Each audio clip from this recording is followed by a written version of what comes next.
Every GS4 Variable Frequency Drive has a built-in PLC that's perfect for those times when you need just a little extra logic. For example, suppose you have an irrigation system and you just want to run a pump a couple times each day. All you need to do that is a timer and a little bit of logic.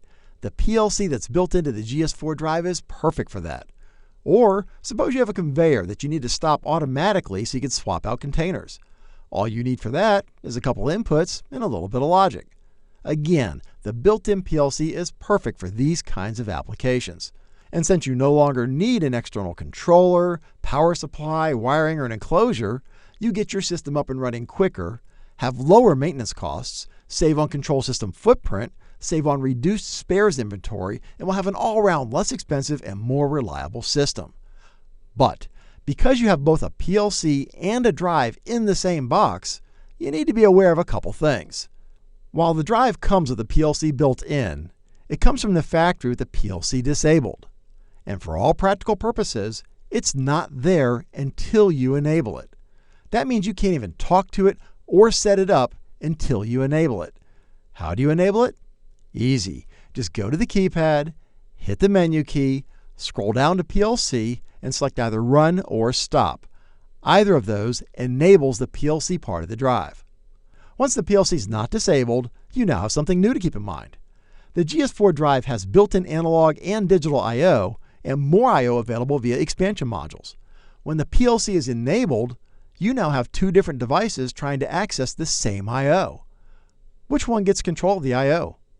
The answer is the PLC always wins if the PLC is not disabled and the PLC uses the I/O in its ladder code. So for example, if the PLC has output 3 in the ladder code, then the drive's corresponding digital output won't function, even if you set it up in the drive to do something. If you disable the PLC, then the drive will regain control of that digital output until you re-enable the PLC again. Keep an eye on the various mask parameters. They'll show you graphically which I/O are owned by the PLC. For example, here's the digital output mask, and we see the output 3 that we used in the ladder code is shown as being owned by the PLC. And finally, when trying to remotely communicate with the two devices, remember that the drive and the PLC have different addresses, which you can change. So be real careful not to set them to the same address. They come from the factory as address 1 and 2. So why do they have different addresses? Well, because they both use the same RS-45 serial port for communications.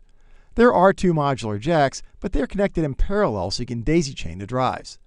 Of course, you can only have one master device connected, and since GSoft 2 and GSLogic are both masters, that means you can only have one running at a time.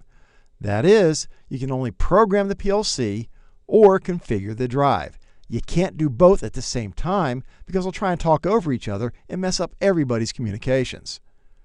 Okay, that's enough background stuff. Join us in part 2 of this quick start where we'll do a live demo to show you how to get up and running quickly. Click here to learn more about the GS4 drive. Click here to learn more about Automation Direct's free support options, and click here to subscribe to Automation Direct's YouTube channel so you'll be notified when we publish new videos.